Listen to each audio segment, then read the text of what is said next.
Hello বন্ধুরা, কেমন আছো তোমরা সবাই? আশা করছি সবাই খুব ভালো আছো আর আমিও বেশ ভালোই আছি। তো এটা অনেকদিন আগেকার কদিন আগেকার ভিডিও। আমি যখন বাড়িতে গেছিলাম, তো আমার শ্বশুর বাড়ি তো রিষড়াতে, এটা হুগলি ডিস্ট্রিক্ট, আর আমার বাপের বাড়ি নদিয়ায়, ধুবুলিয়া, নদিয়ার কৃষ্ণনগরের পর ধুবুলিয়া, তো সেখানে। তো বাড়িতে গেছিলাম, বাড়িতে গিয়ে ভাই বোন আর আমি মিলে গেছিলাম, কাছে একটা মন্দির আছে দুর্গাষ্টম বলে, তো সেখানে বেরিয়ে পড়েছিলাম।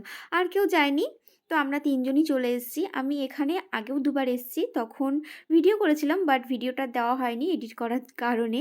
তো আমি এতটাই কুঁড়ে। তো দেখো এখানে খুব সুন্দর একটা শিবলিঙ্গ, শিব ঠাকুরের মূর্তি করা আছে। খুবই সুন্দর, ওখানে গেলেই তাকালেই মনটা ভরে যায়। আর জায়গাটা খুব সুন্দর করেছে, নতুন করেছে রিসেন্ট, ২ বছর হয়তো হবে জায়গাটা তৈরি হয়েছে। খুব সুন্দর করেছে, আস্তে আস্তে অনেকটা ডেভেলপ হয়েছে জায়গাটার। আগে এত কিছু ছিল না, এই বসার জায়গাগুলো ছিল না আগে যখন এসছিলাম। তো এখন নতুন, নতুন অনেক কিছু করেছে। আর আমরা যখন গেছিলাম দেখো কি রোদ্দুর, তখন পুরো দুপুর, দুপুর ছিল। আর তখন বেরিয়েছি তখন সন্ধ্যা, সন্ধ্যা হবে। তো আমরা ওখানে গেছিলাম, কতগুলো অনেক ভিডিও করেছি, ফটো তুলেছি। আর এখানে দেখো একটা শিবলিঙ্গ আছে।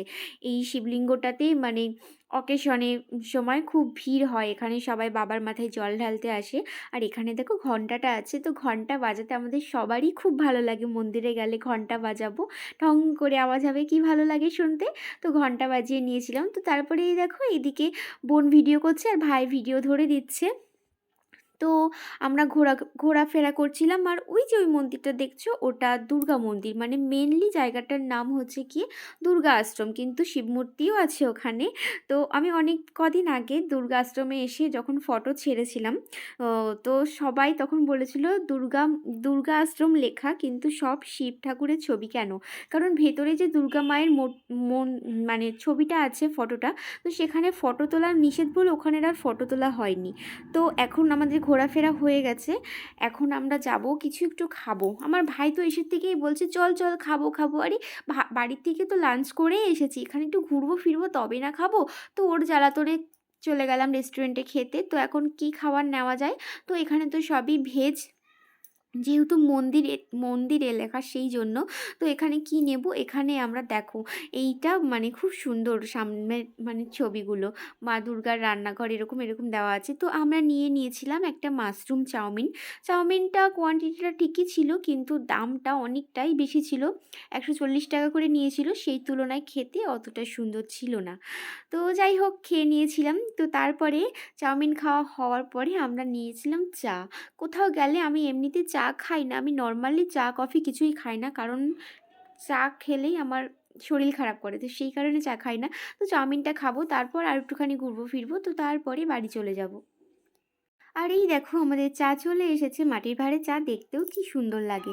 আর দেখো খাওয়া দাওয়া করে বেরিয়েছি, তখন সন্ধ্যা হয়ে গেছে, চারিদিকে লাইটগুলো জ্বালিয়ে দিয়েছে।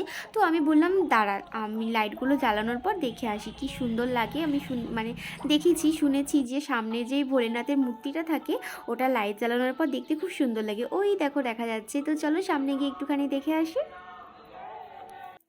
তো দেখো সামনে থেকে কি সুন্দর দেখতে লাগছে না, খুব ভালো লাগছে দেখতে।